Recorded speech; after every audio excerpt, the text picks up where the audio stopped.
There is a fleeting moment in the 4th chapter of Mark's Gospel that nearly every churchgoer has heard preached, yet almost no one has been asked to examine closely. A violent squall descends upon the Sea of Galilee. The small boat is rapidly swamping, taking on water. And in the midst of this chaos, Jesus is asleep. We typically know exactly what to do with this narrative. It is the quintessential storm story. It is the comforting parable handed out in hospital waiting rooms, during sudden corporate layoffs, or when a marriage is quietly going under. The moral is simple: he can calm your storm too. To be clear, that reading is not inherently wrong. However, that conventional interpretation quietly treats the most fascinating sentence in the passage as a theological problem to be managed. The question people actually harbor, and rarely voice aloud, is not about how Jesus stopped the howling wind. It is about how he managed to sleep through it.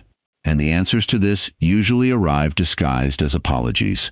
He was utterly exhausted. He had been preaching from that very boat all day long. He was fully human, and human bodies require sleep.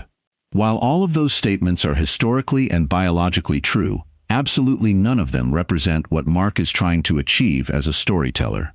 Mark is not embarrassed by the sleeping Messiah. Rather, he is pointing a giant spotlight directly at it. To understand why, you must first notice what kind of writer Mark actually is. His is the fast gospel. It is the briefest account, the one that practically sprints from beginning to end. He offers no comforting birth narrative, no tedious genealogy, and no sprawling sermons delivered on a mountainside. His absolute favorite word is immediately. He deploys it more than 40 times throughout his text, urgently hurrying the reader from one scene to the next like a man who is desperately late for an appointment. Above all, Mark cuts. Concise editing is the defining habit of his book. Yet, right in the middle of a frantic scene where a vessel is going down in open, churning water, Mark hits the brakes. He stops the narrative momentum entirely just to tell you what Jesus had resting beneath his head. He was in the stern. He was, as Mark specifically notes, asleep on the cushion. Notice that it is not just a cushion, but the cushion.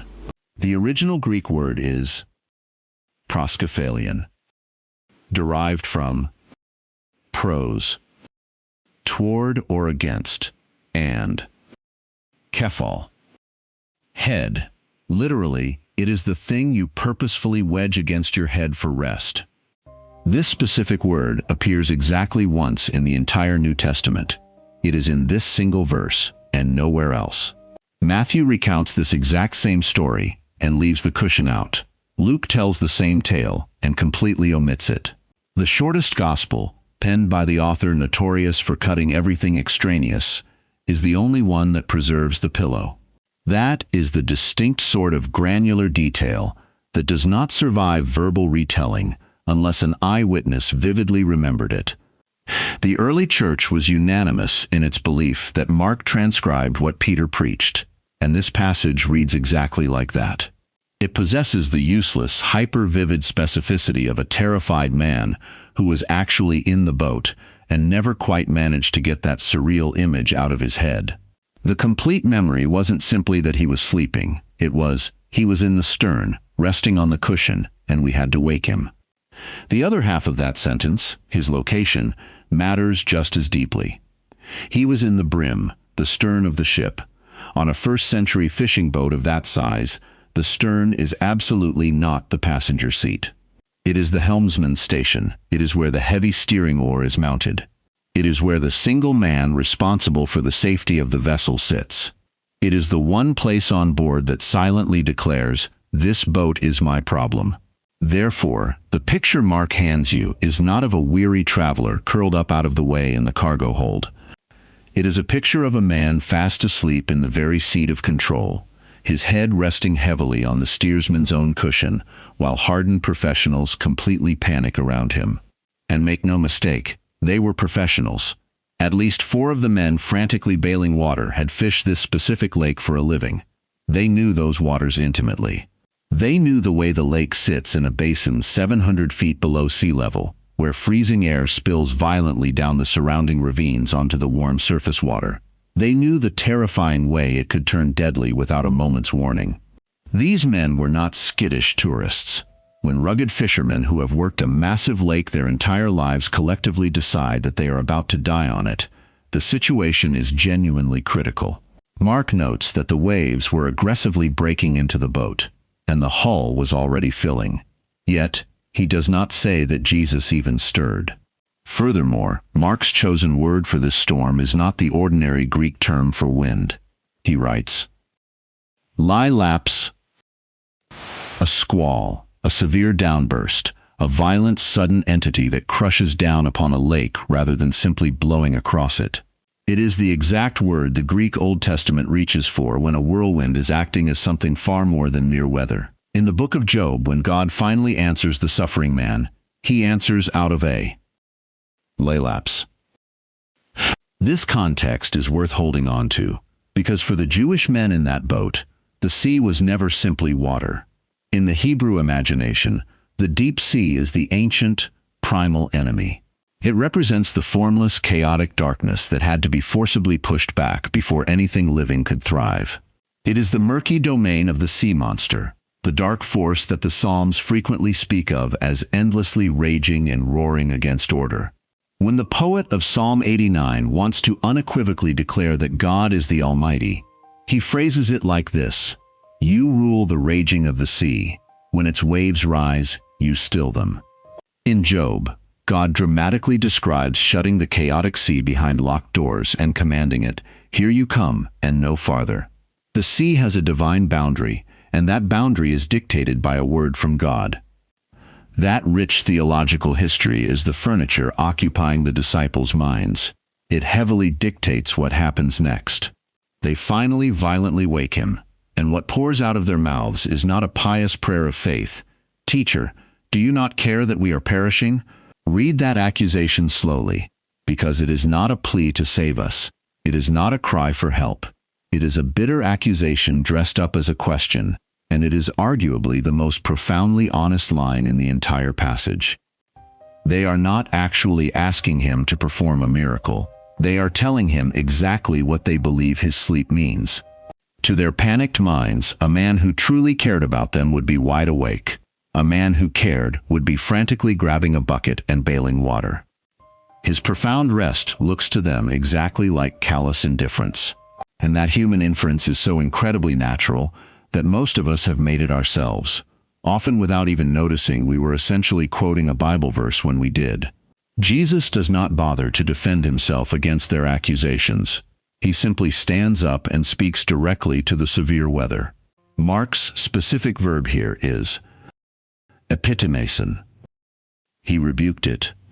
That particular verb is already heavily loaded with meaning in this gospel. Just 3 chapters earlier, in a cramped synagogue in Capernaum, a man possessed by an unclean spirit starts shouting madly, and Mark uses this exact same verb. Jesus rebuked it. This is the aggressive language of confrontation. You only rebuke something that is dangerously out of place, something that is actively defying a divine order it is supposed to keep. Then come the striking words themselves. Siopa pefimoso. The first word is simple enough: be quiet. The second is decidedly not. Pefimoso is derived from phemo, and phemo literally means to muzzle. It is the specific word found in the law of Moses concerning not muzzling an ox while it treads the grain, referring to a heavy leather strap placed over the mouth of a working animal. And the grammatical form Jesus employs is the perfect passive imperative. While that might be a mouthful for grammarians, its practical force is roughly translated as be muzzled and stay muzzled. It is not a gentle calm down or a mild that's enough. It is a command to be bound. It is the exact same verb he used on the shrieking unclean spirit back in Capernaum. This explicitly tells you how he is treating the raging sea, not as an impersonal weather system, but as a rabid thing on a leash that has temporarily forgotten it is actually tied up.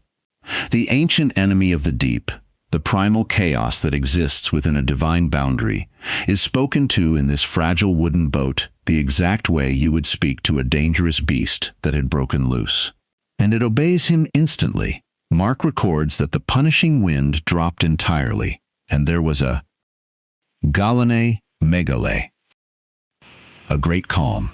Notice the deliberate literary mirror in his original Greek. A great squall in verse 37 is immediately met by a great calm in verse 39. They are the exact same adjective, describing two wildly opposite worlds, placed merely one sentence apart. At this point, I need to be perfectly straight about two specific places where this passage constantly gets overread, because both misinterpretations are incredibly common, and neither is logically necessary. The first involves the famous cushion.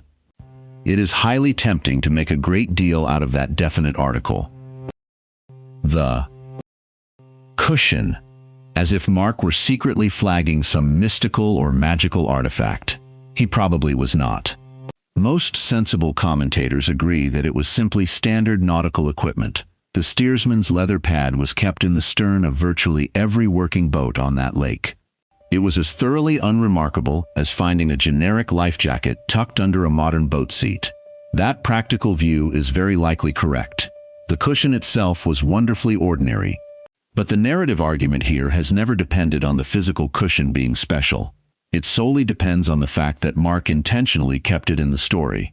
Mark retaining that minor detail is a profound fact about Mark as a historian, not a theological statement about first-century upholstery. The second overreach is much bigger and more pervasive. You will frequently hear well-meaning teachers declare that the sleep proves Jesus is God, that only the Almighty could peacefully sleep through a tempest like that. But realistically, the sleep is, if anything, the absolute most human thing occurring in the entire passage. Fragile human bodies get physically tired.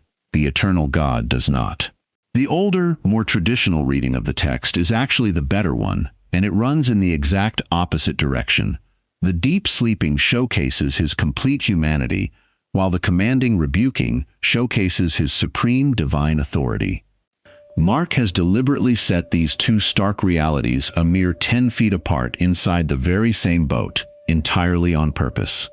You absolutely do not have to make the act of sleeping divine in order to make the scene work beautifully. The sleep is simply a weary man asleep. What is entirely not merely human is what that tired man says the moment he wakes up. Furthermore, there is one more vital layer within the frame, one which the Jewish men in that boat would have caught far faster than modern readers ever do. They were fundamentally not the first sailors in their long scriptural history to be violently caught in a killing storm with a deeply sleeping passenger below deck. In the opening chapter of the book of Jonah, a large ship sailing out of Joppa is rapidly coming apart in a terrifying wind that God himself has purposefully hurled at the sea. The veteran sailors are completely terrified, desperately throwing heavy cargo overboard to save themselves, with each man crying out to his own chosen deity. And Jonah? Jonah is down deep in the hold, incredibly sound asleep. The frantic captain eventually finds him and screams almost word for word what the panicked disciples say. "How can you sleep? Get up and call on your God." Here we have two distinct boats, two terrifying storms, and two deeply sleeping men. Yet, the underlying reason for the sleep is the exact and total opposite in each case. Jonah is fast asleep because he is actively running from God. His deep rest is a form of cowardly avoidance. It is the heavy, depressive sleep of a man who has firmly decided not to be awake for the consequences of his own life. And that particular storm is entirely about him. The churning sea will not settle down until Jonah is physically thrown into it. He ultimately goes down into the terrifying deep, and only then does the water go deathly quiet. Consequently, the surviving sailors are left standing on a perfectly calm deck, gripped by a newfound terror that is far bigger than the raging storm they just narrowly survived. The text of Jonah explicitly states that they feared a great fear. Jesus, however, is asleep for the exact opposite reason as the runaway prophet. His rest is not evasion, it is absolute ownership. And when his frantic crew wakes him, he does not have to be thrown overboard into the depths for the sea to submit to him. He simply speaks, and the storm immediately ends. Mark then deliberately reaches for the exact same doubled Hebrew phrasing that the Greek translation of Jonah uses to describe those ancient sailors. They feared a great fear. Now, I cannot tell you that Mark explicitly stood back and loudly announced to his audience that he was doing this literary mirroring. He never outright says so, and it is worth honestly admitting that fact. But he purposefully chose that specific, loaded phrase, set in a boat, immediately after a miraculously calmed storm. He placed it in a book where Jesus himself will later explicitly point to Jonah as the ultimate sign that explains his entire identity and mission. This literary echo is not something we are artificially importing into the text. It was already sitting quietly in the room. We must get right back into the boat, because the single sentence that everyone hastily skips over is actually the one that brilliantly holds the entire scene together. When the raging water goes perfectly flat, Jesus turns back to his crew and pointedly asks them two questions. Why are you afraid? Have you still no faith? The specific Greek word he uses for afraid is deloi. Crucially, it is not the ordinary word used for natural fear. Dailos refers to the timid one, the flinching one, the coward. In ancient Greek, it is nearly always deployed as a harsh word of reproach. It is the exact opposite of valor and courage. He is not scolding them for having an elevated heart rate in a crisis. He is fundamentally asking why they allowed the storm to dictate and decide who they truly were. And it is right here that Mark writes arguably the strangest, most haunting line in the entire passage. It happens after the sea is completely calm, not during the height of the storm, but after. The howling wind is totally gone, and the physical danger is entirely over. And now, they are vastly more frightened than they were when they actually thought they were actively drowning. Their profound terror does not recede when the massive waves do. It spikes upward, and it sharply changes direction because it has suddenly found a brand new object of focus. They are no longer terrified of the water. They are terrified of the man sitting calmly in the stern. And so, they ask the definitive question that the entire story actually exists to produce. Who then is this, that even the wind and the sea obey him? They do not possess the capacity to answer it. Mark does not bother to answer it for the reader either. He doesn't have to, because the undeniable answer has been sitting prominently within their own sacred scriptures the entire time. There is exactly one singular figure in the entire Hebrew Bible who speaks directly to the raging sea and is instantly obeyed. There is only one who forcefully sets its doors and its barring gates, who effortlessly stills the massive waves when they violently rise. Psalm 107 speaks eloquently of desperate sailors at their absolute wits' end, who cry out in their darkest trouble. And he makes the storm be still, and the waves of the sea are hushed, and he brings them to their desired harbor. The utterly bewildered disciples have just watched a sacred psalm happen in real time, performed by a dusty carpenter sitting casually in the helmsman's seat. That is the profound theological point of the sleep. He was not tragically unaware of the brewing storm. He was absolutely not indifferent to the 12 men he had personally handpicked and called. He slept soundly because a violent squall on the Sea of Galilee was simply not a legitimate threat to him. It was merely passing weather operating entirely inside a sovereign boundary he had personally set. He could peacefully sleep in a tiny boat, actively taking on water for the exact same mundane reason you can sleep comfortably in your house with a barking dog outside the locked front door.